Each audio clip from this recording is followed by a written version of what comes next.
প্রধান উপদেষ্টার আন্তর্জাতিক বিষয়ের বিশেষ দূত লুৎফে সিদ্দিকী বলেছেন, দেশের আর্থিক বা বাণিজ্যিক কালচারাল রোডম্যাপ না থাকলেও রাজনৈতিক দলগুলো শুধু ক্ষমতা ও নির্বাচনের রোডম্যাপ নিয়ে ব্যস্ত। জিএসপি নিয়ে দেশ মামলা লড়ছে, তা নিয়ে কারো মাথা ব্যথা নেই বলেও মন্তব্য করেন তিনি। ঢাকা চেম্বার অব কমার্স আয়োজিত সেমিনারে এসব কথা বলেন লুৎফে সিদ্দিকী।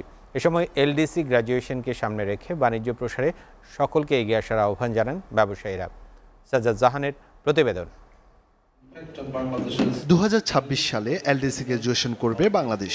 এলডিসি থেকে উত্তরণের পর বাংলাদেশ হারাবে সহজ শর্তে ঋণের সুবিধা ও ডিউটি ফ্রি সুবিধা। এমন বাস্তবতায় দেশের বাণিজ্যিক সক্ষমতা বজায় রাখতে ব্যবসায়ীদের প্রস্তুতি ও চ্যালেঞ্জ নিয়ে আলোচনা সভার আয়োজন করে ঢাকা চেম্বার। বিভিন্ন আমাদের যে স্পেশাল ডিসকাশন, জ্বালানি সংকট ব্যাংক ও পলিসি সাপোর্ট পেলে আগামী 2 থেকে 3 বছরের মধ্যে রপ্তানি আয় $100 বিলিয়ন ছাড়িয়ে যেতে পারে বলে মনে করেন সংশ্লিষ্টরা। আর সরকারি প্রতিষ্ঠানের মধ্যে সমন্বয় না থাকায় বাণিজ্যিক লোকসান গুনতে হচ্ছে বলে দাবি ব্যবসায়ীদের।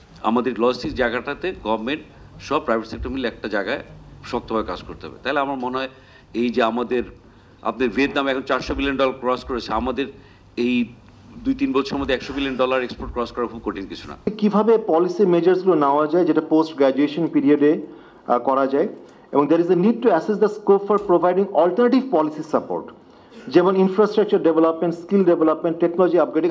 প্রধান উপদেষ্টার বিশেষ সহকারী ডক্টর আনিসুজ্জামান চৌধুরী জানান, বিগত সরকারের দুর্নীতি ও লুটপাটের কারণে এলডিসি উত্তরণ চ্যালেঞ্জ হলেও প্রতিবন্ধকতা তৈরি হবে না। এটাকে ন্যাশনাল ডায়ালগের মধ্যে দিয়ে করা, কনসেনসাসের মধ্যে দিয়ে করা, সবাইকে সাথে নেওয়া is very important. None of this countries কোথায় যাবো এই পয়েন্টটা তারা ডিসাইড করেছে।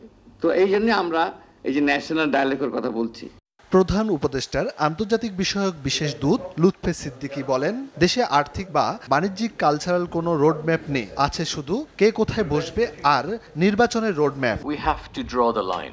আমার কলেজকে ইউনিভার্সিটি করতে হবে কালকে, আমার ডিপার্টমেন্টের নাম চেঞ্জ করতে হবে, আমার এখানে মেয়র হতে হবে না কি হতে হবে, এই কাজটা পাচ্ছি না। যত লজিক্যাল জাস্টিফাইবল হোক না কেন, you are doing damage to people. This is not a victimless crime. 50 lakh লোককে আমি বলছি, আপনি একদিনের আপনার ইনকামটা করেন না, আপনি স্যাক্রিফাইসটা করেন আমার এই ন্যারো অবজেক্টিভটার জন্য। দেশের অর্থনৈতিক বিকাশ ও স্থিতিশীলতার স্বার্থে সকল অপ্রাসঙ্গিক ও অস্থিতিশীল রাজনৈতিক কার্যক্রম পরিহারের আহ্বান জানান লুৎফে সিদ্দিকী। কোন সেক্টরে যখন আমরা খুব সাজ্জাদ জাহান, এসটিভি, ঢাকা।